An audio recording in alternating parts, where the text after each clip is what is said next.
खुलुमबाय गिबि गिबियाव आं चेनेलखौ बरायग्रोबाय।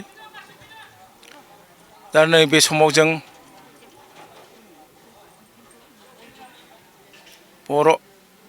दुलाराय बर' थुनलाइ आफादनि हरखाबै मैयासो रुंसारि जालांबाय गेदेमा थरेन बर' सारा जिल्ला हिसाबै उदालगुरि जिल्ला हिसाबै बर' थुनलाइ आफादनि बारग'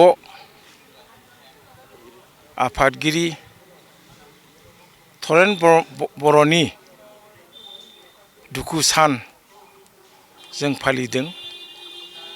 लोगोसे मान होनानै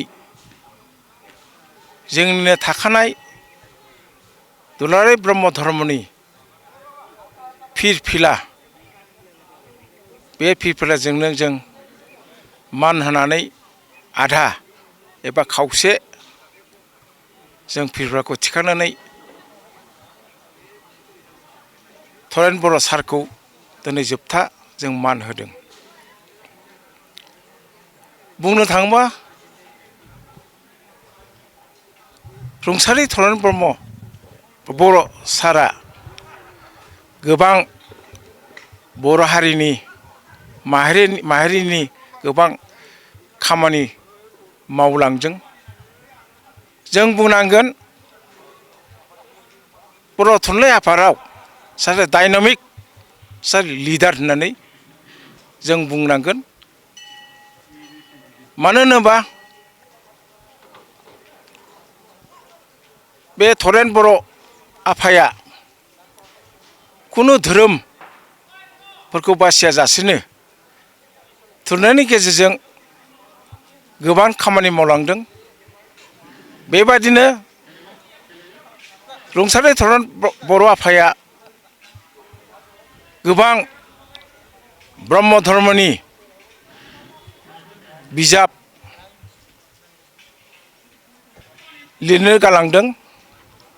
मानो होनबा गुरुदेव कालिचरन ब्रह्मनि बोसोनफोर जा समाज जा सोलोंथाइ जा अर्थनैतिक फारसेबो गुरुदेव कालिचरन ब्रह्म बोसोन होनाय बादियैनो बे आफायाबो गोबां ब्रह्म धर्मनि नामै गोबां बिजाब लिरनो गालांदों।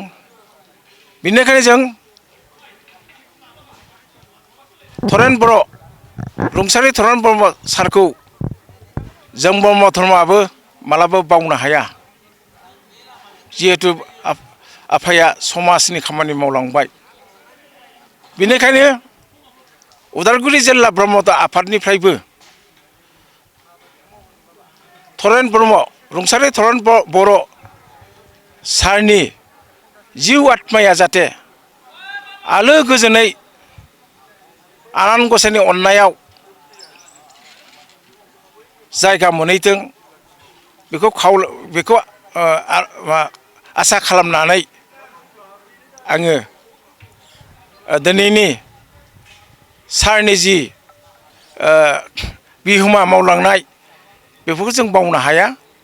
बेनिखायनो आं दिनैहाय दुलाराय उदालगुरि जिल्ला जानानै आफानिसिम जा बिहोमा होलांबाय बे बिहोमाखौ जों बावनो हाया।